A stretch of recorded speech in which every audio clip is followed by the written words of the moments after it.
Hello, everyone. Welcome to my first ever top 10 movies of the year. This time we are reviewing the year of 2023, and this hopefully is the start of many more to come. So thank you for joining me at the origin point of it all. Let me start off by saying that this year was, in my opinion, pretty mediocre. Not the best year ever in movies. I did like a lot of movies that, let's just say the movies that I did like were really good. But the ratio of good to bad, in my opinion, was there was much more bad movies than good movies. So therefore, that's why I'm saying it's mediocre. But overall, still, there was some movies that you really had to watch and that were very good and are actually some of my all-time best. So without further ado, let's get started. So let me just give you a bit of backstory on this pick that I'm going to talk about. It's my honorable mention of the year. I originally had this in the top 10. It was my number 10, but I thought of another movie that I was surprised I had forgotten, and I had to bump this into the honorable mention category. I'm not going to spoil which movie that was, but needless to say, I was a little disappointed in myself that I had forgotten about that movie. So unfortunately, this movie is in the honorable mention category, but nonetheless, you should watch it. So without further ado, this is my honorable mention of 2023. Honorable mention. Oppenheimer. The fact that this movie is at the bottom of my list maybe says that I didn't enjoy this movie as much as everyone else did. I think for me, while I still thought this was an ultimately engrossing film that had some of the best performances of the year by Robert Downey Jr. and Cillian Murphy, and it also had sound design beyond anything that came out this year, even with those things, I still felt like it lacked punch for the finale. There was a lot of people talking in rooms at the end that bogged down the movie, and that pretty much hurt it for me in the end. Nonetheless, this is still a great movie that resonates after the end credits. Number 10. No One Will Save You is my number 10 of the year. This one came out of left field for me and was the only movie on this list that I didn't see at the movie theater. Although this was a Hulu exclusive, I would have gladly watched this movie in the movie theater. Heck, I wished I would have got to experience this on the big screen. This movie is an alien invasion movie with a lot more going on under the hood than you realize. You know that girl from Booksmart, Caitlin Dever? She stars in this movie, which, by the way, I didn't know that she was from that movie until months later after watching it. I knew, though, that she looked awfully familiar when I was watching her in this. I was like, I know I've seen you in something else. And later on, I was like, oh, that's right. You're in that other great movie, Booksmart. Needless to say, she knocks it out of the park in this movie, saying more in just expressive fear and emotion than a lot of wooden acting we see in the Marvel movies nowadays. Just kidding, Marvel. I still love you. But seriously, take some notes. And there is a story of this movie that had me scratching my head at the end. Not in a bad way, like, what the hell did I just watch? But more like, oh, okay, I guess that's where they were going with that. Oh, wait, but it could be that it meant that. Trust me, it's all good stuff that you will be pondering days after you have watched this movie. Number 9. Joyride.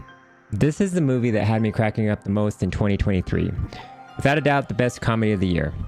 You follow a group of women on a journey to China to find the birth parents of Audrey, the lead character of this group. Hijinks ensues, of course, in a road trip movie like this, in which the Hangover movies have traveled many times before. But not like this. Nope, not like this. This movie is not for the faint of heart. In fact, this movie has these characters doing things that would have Dennis Rodman blushing. Only Poor Things, which I watched recently, beats this out as being the most risque movie of the year.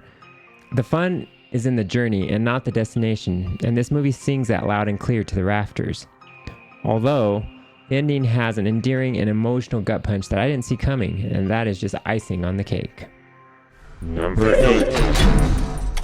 The number 8 movie of the year is Sisu. Movies don't come in much tougher than Sisu. Sisu is a masterclass in how to face adversity when all bets are off.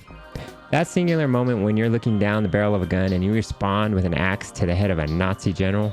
Killing Nazis hasn't been this fun since Wolfenstein 2, or for those who aren't into video games, Inglourious Bastards. Wait, did they have Nazi killing in that? I don't remember. Sisu is so badass, he has John Wick saying, "I see you, and I respect you." You need to see this film just for ludicrous kills put on display by a prospector ex-soldier who has attained almost mythical status due to his penchant for being unkillable. Is that a word? Probably not, but we're gonna go with it anyway. And speaking of words, Sisu is definitely a word, and you will understand what it means after you watch this film. Number 7. My number 7 movie of the year is The Creator. The Creator filled a science fiction void that was left by Dune 2 after the writer's strike delayed that movie until 2024. And even if this is a movie I have somewhat cooled on since it's come out, I still feel it's great in its own right. Gareth Edwards does a great job of world building in this thriller. There isn't anything here that hasn't been done before, but there is a great chemistry between the two actors, John David Washington and newcomer Madeline Una Voiles, that lends itself nicely to when is a robot considered to have what we humans call consciousness plot, and what does that entail to a world where both humans and robots try to coexist as equal entities. The performance by the two leads carries this movie with an emotional resonance that moves the movie at a fluid pace to its heartfelt, tumultuous ending. It's not perfect, and I will admit I have a sci-fi bias when it comes to movies like this, hence is why it might be this far up the list. However, I still feel that everyone can find something that is worth their attention in this riveting thriller, sci-fi action epic. Number 6. Oh, Barbie. What is there to say about Barbie that hasn't been said? Ryan Gosling, best performance of his career. Movie that came out that is better than any sane person would have predicted. Dance and music numbers that you will remember in many years to come. A strong message that is surprisingly complex and not paint by the numbers. Check, check, check, and check. There's nothing more to say than, hiya Barbie, over and over again. Number 5. My number 5 is Talk to Me. Talk to me, little mama. But if you're dead, stay far, far away. That is a lesson to be learned here in this movie. And of course, you have young people doing the opposite. But oddly, that doesn't detract from this movie. There is one single most disturbing scene in this movie, and of the year for that matter, that will have you turning your head away yet have your eyes riveted with horror to the screen. Anyone who has seen this movie will know what scene I'm talking about. You know which one. It will give you nightmares. At the same time, you'll be saying, "I told you so" to the character's on-screen tomfoolery, spoken like a true curmudgeon. This is a movie that 15 minutes in, I knew I was in for something creepy and captivating. I like when a movie does that. You know, when it grabs you by the collar and says, "You ready for this? Are you ready for this? Well, too bad. You don't have a say." Well, I guess you could walk out of the movie theater if you're a fan of not having fun. But seriously, this movie has an ending that is kind of sad and also thought-provoking. It'll also have you thinking that, yeah, that makes sense that that would happen if you had made that decision. What decision? Watch the movie. Unless you don't like watching fun movies. Number 4. Number 4 for me is Spider-Man Across the Spider-Verse. I was a big fan of the first one of these from the get-go with its unique animation style and multiverse done right plot. It's the best Spider-Man franchise to date in my opinion, and I like all the other ones a lot. But this just has a vibe and a feel to it that's just on another level. This is a movie that actually gave me eye gougings. Yeah, apparently that's a thing now, but it only became a thing after this movie came out. It was in early access with the original Spider-Verse movie. Now it's out in full release in Spider-Man Across the Spider-Verse. The downside of this movie, if you can call it that, is that the story does end on a cliffhanger, but supposedly we get some resolution rather quickly within the third film coming out next year. Number 3. Now we are down to the top 3 movies of this year, the creme de la creme. John Wick 4 I saw earlier in the year, and I still think about how tightly woven it is and how it builds expertly on the previous movies, upping the ante every time. John Wick is an unstoppable force, bringing his own form of Sisu, a throwback to my number 8 best movie of the year. You feel his journey in pain. It's like a fitting cap on a series that has stayed consistently great.